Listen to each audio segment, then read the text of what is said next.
CBI की भी।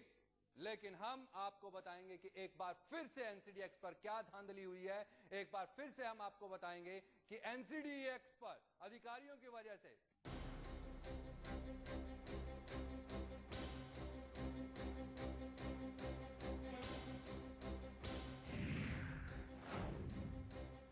NCDEX पर कारोबार ना बाबा ना। जी हां, एनसीडीएक्स पर कारोबार करने से डर रहे हैं कारोबारी, एनसीडीएक्स से दूर भाग रहे हैं कारोबारी, क्योंकि एनसीडीएक्स के अधिकारियों पर लॉन्च हुई है एफआईआर। राजस्थान में एफआईआर लॉन्च हुई है एनसीडीएक्स के अधिकारियों के खिलाफ, और साथ ही में इसमें पार्टियां बनी हैं कार्विकॉम ट्रेड, और साथ ही साथ जिस लॉजिस्टिक्स को भी इसमें पार्टी बनाया गया है। इन पर धोखाधड़ी का मामला दर्ज हुआ है। 420 409 के तहत इनके खिलाफ मामला दर्ज किया गया है। साथ ही साथ इनके खिलाफ 109 धारा और साथ ही 120 बी धारा भी लगाई गई है। एनसीडीएक्स के अधिकारियों के खिलाफ एफआईआर दर्ज हुई है। राजस्थान में एफआईआर दर्ज करवाई है कारोबारियों ने। जी हां, आलू के कारोबारी हैं। आलू की डिलीवरी को लेकर के एक बार फिर से एनसीडीएक्स सवालों के घेरे में।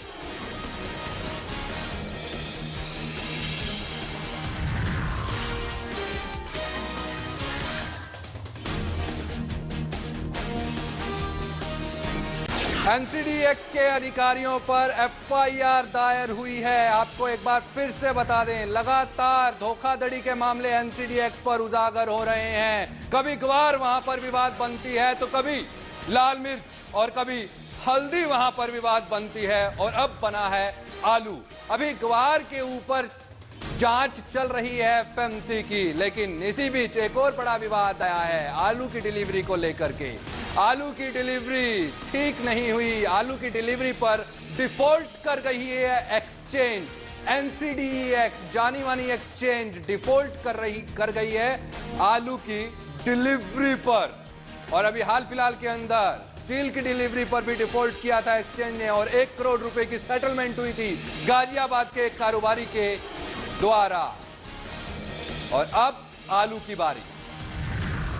इसमें कार्विकॉम ट्रेड के नरेश को पार्टी बनाया गया है। उनके खिलाफ भी धारा 109, 120 बी, 420 के खिलाफ मामला दर्ज हुआ है।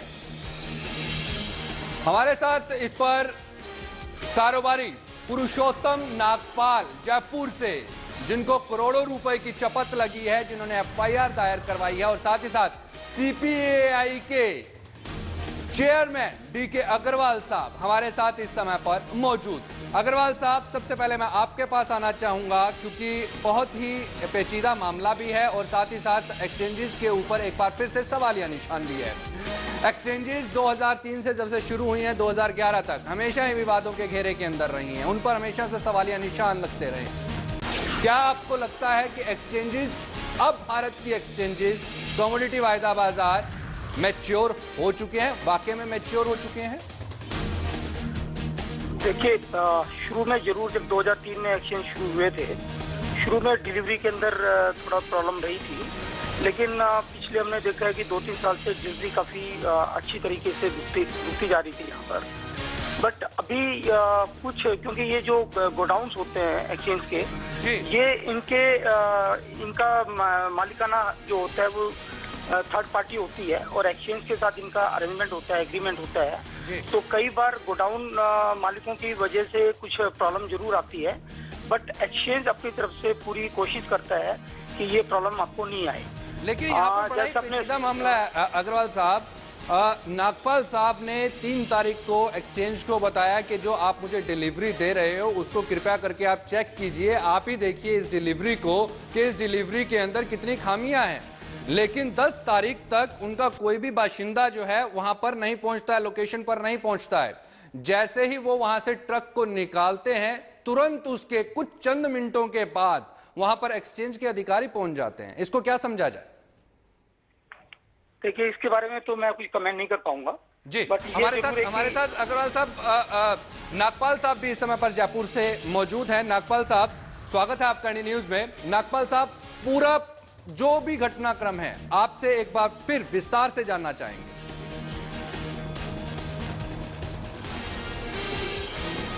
ऐसा है श्रीमान जी। जी आवाज आ रही है मेरी आपके पास? जी जी, आपकी आवाज पहुंच रही है। हाँ जी, आपकी आवाज आ रही है।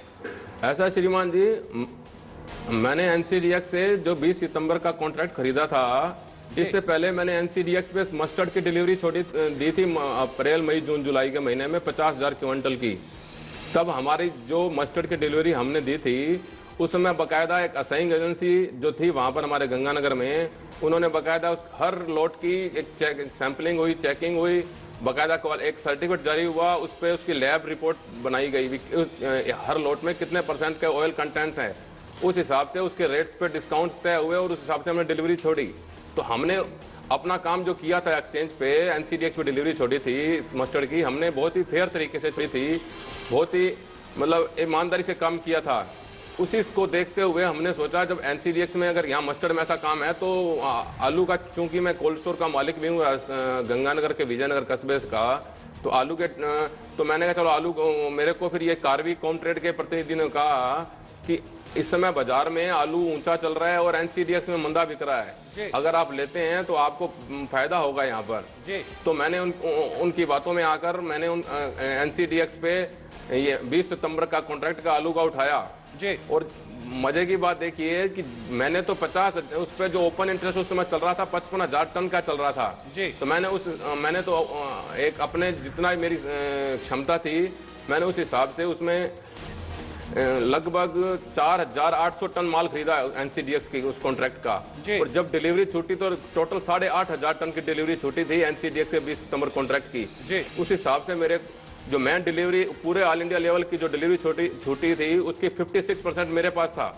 तो उस डिलीवरी का माल लेने जब मैं आगरा गया तो जब ये इसमें एक एनसीडीएक्स में सिस्टम होता है, पहले डीमेट में कमोडिटी पड़ी होती है, फिर उसको रीमेट कराना पड़ता है जी। तो हमने रीमेट के पेपर सबमिट कर दिए। जब तक मैंने कहा ये रीमेट होके आता तब तक मैंने सोचा इस आलू की क्वालिटी देख के आते हैं। मैं अपने सहयोगियों के साथ आगरा गया, मुझे जैसा पता लगा था कि ये हमारा माल केपी कोल्ड स्टोर वगैरह में पड़ा है तो मैं सीधा केपी कोल्ड स्टोर में गया जी। वहां का जो स्टाफ से मिला, मैंने उनको कहा कि आप हमें आलू दिखाइए जो हमने हमारे पास आपके यहाँ से 80,000 बैग उठाने हैं, तो मैंने उसकी प्लानिंग करनी है, मुझे रैक लोड करना है या ट्रकों में माल भेजना है, तो मुझे आलू की क्वालिटी दिखाइए, उस हिसाब से मैं प्लानिंग करूं जी। तो वहां लगभग एक जैसे कहते हैं ना गुंडे लोग नहीं होते कोई जी, मतलब एक तरह से आपराधिक प्रवृत्ति के लोग वहां पर थे, लेकिन वो एक्सचेंज के तो अधिकारी नहीं थे।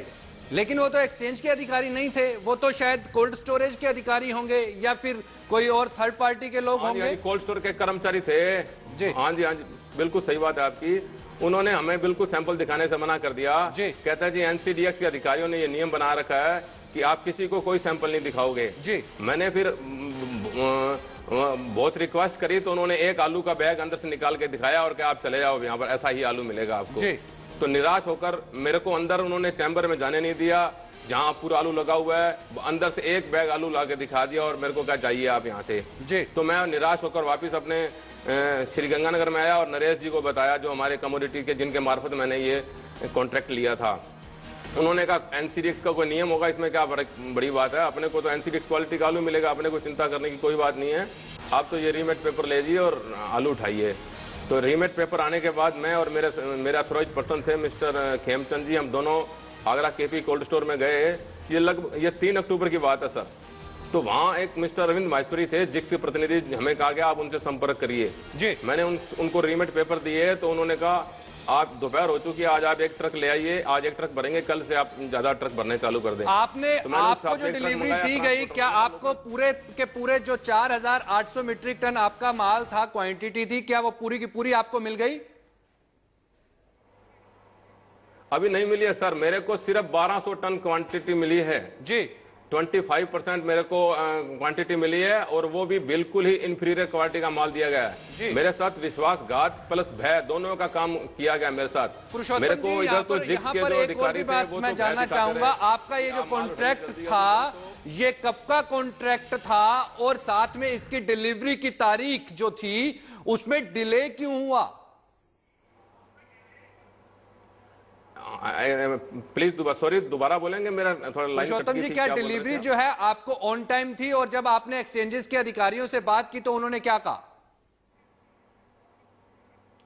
ऐसा सर 3 अक्टूबर को जो पहला ट्रक लेने गए थे तो उसमें इंफीरियर क्वालिटी का आलू लोड कर दिया इन्होंने हमको, जिक्स के प्रतिनिधियों ने वहां पर।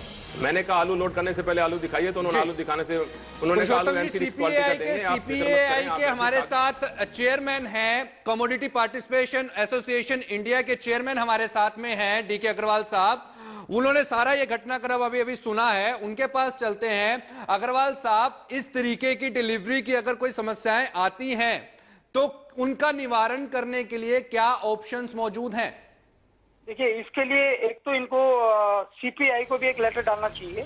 अगर सीपीआई के पास कोई भी कंप्लेंट आती है तो हम इसको पूरा फॉलोअप करते हैं, एक्सचेंज के साथ भी और एफएमसी के भी साथ भी जी। और दूसरा जो सबसे पहला है, इनको एक्सचेंज के अंदर भी जो वहाँ पर, क्योंकि एक्सचेंज में पूरा इसका एक सिस्टम है जिसमें कंप्लेंट का जो भी इनकी कंप्लेंट है उसका पूरा इनका समाधान किया जाएगा। और अगर वो नहीं करते हैं, कोई भी दिक्कत आती है, तो हम सीपीआई इसको अपने लेवल पे लेगी और इनका पूरी कोशिश करेगी कि इनकी समस्या का समाधान हो। हालांकि अग्रवाल साहब, हमने एनसीडीएक्स के अधिकारियों से बात करने की कोशिश की, लगातार उनसे हम संपर्क में भी रहे। उन्होंने कहा कि हम ऑनलाइन आकर के कुछ नहीं बोल सकते, हम टीवी स्क्रीन के ऊपर आकर के कुछ नहीं बता सकते, आप हमें मेल कर दीजिए, हम आपके मेल का जवाब देंगे। हमने मेल कर दिया उनको, मेल का भी जवाब नहीं आया। इसको क्या समझा जाए? क्या बचना चाह रही है एनसीडीएक्स इन सारे पचड़े से? क्योंकि अब मामला दर्ज हो गया है, एफआईआर लॉन्च हो चुकी है अधिकारियों के खिलाफ। और अभी हाल फिलहाल के अंदर हमने देखा था गाजियाबाद के अंदर स्टील का भी एक मामला सामने आया था जिसमें करोड़ों रुपए की चपत जो है एनसीडीएक्स को लगी, क्योंकि गलती एनसीडीएक्स की थी, डिलीवरी में वहां पर भी डिफॉल्ट किया।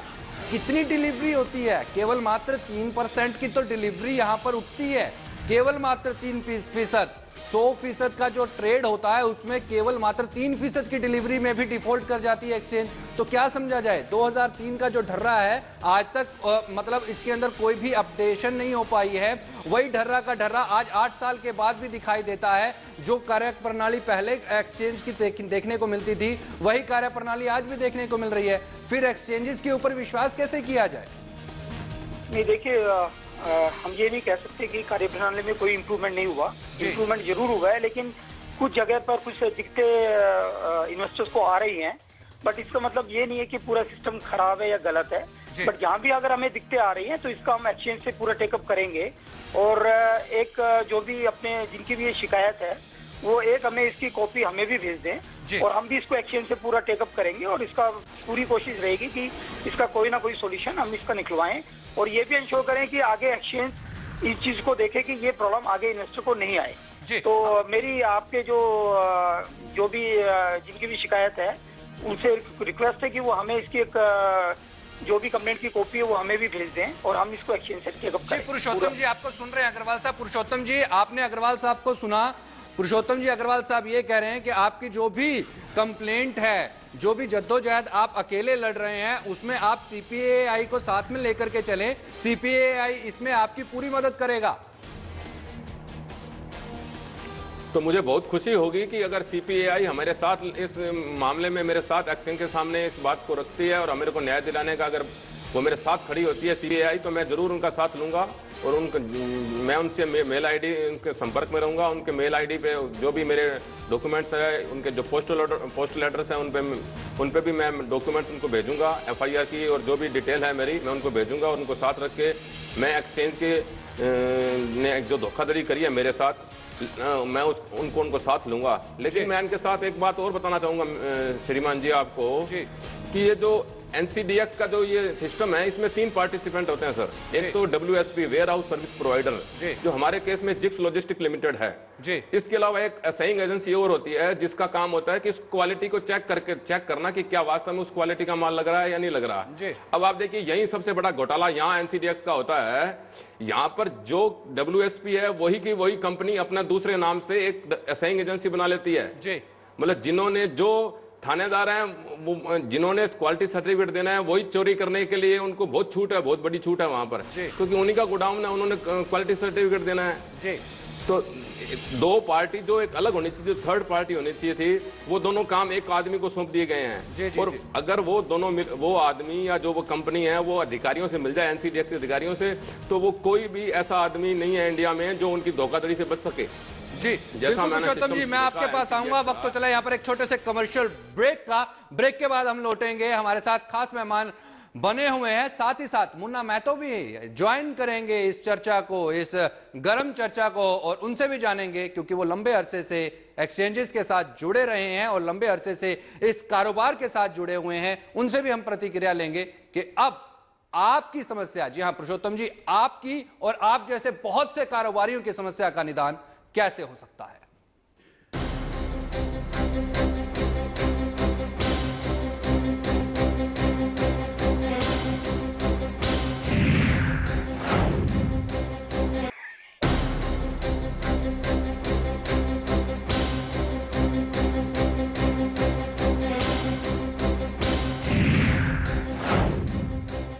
ब्रेक के बाद एक बार फिर से स्वागत है। एक बार फिर से एनसीडीएक्स विवादों के घेरे में है, एक बार फिर से उस पर धांधली का आरोप लगा है, एक बार फिर से कारोबारियों के साथ ठगी का उसके ऊपर आरोप लगा है। 420 के तहत एनसीडीएक्स के अधिकारियों के खिलाफ मामला दर्ज हुआ है। 420 ही नहीं, इसके अलावा 120 बी के तहत भी मामला दर्ज हुआ है। इसके साथ साथ 109 और साथ ही इसके 409 के तहत भी मामला दर्ज किया गया है। माफ कीजिएगा, 406 के तहत मामला दर्ज किया गया है। मुन्ना महतो भी हमारे साथ जुड़ चुके हैं इस चर्चा के अंदर। मुन्ना जी, लंबे अरसे से आप मार्केट को बहुत ही क्लोजली वॉच करते रहे हैं। एनसीडीएक्स, आज हमने यहां पर स्पेशली लिखा है एनसीडीएक्स पर कारोबार ना बाबा ना, क्योंकि 2003 से लेकर के आज तक एनसीडीएक्स सिर्फ और सिर्फ विवादों के अंदर रही है। शायद ही कोई ऐसा जन होगा जो एनसीडीएक्स को लेकर के बहुत अच्छे विचार रखता होगा। शायद वही होगा जो इनके साथ मिलकर के पार्टिसिपेट करता होगा उस धांधली के अंदर। शायद वही इसकी रूपरेखा को बहुत बढ़िया बताता होगा। क्या वजह है अभी तक एनसीडीएक्स 2003 से लेकर के 2011 तक अपनी छवि ही नहीं सुधार पाया और हमेशा कोई ना कोई उसके ऊपर आरोप लगता ही रहा है, चाहे वो अधिकारियों की वजह से हो, चाहे अधिकारियों की नेग्लिजेंसी की वजह से हो।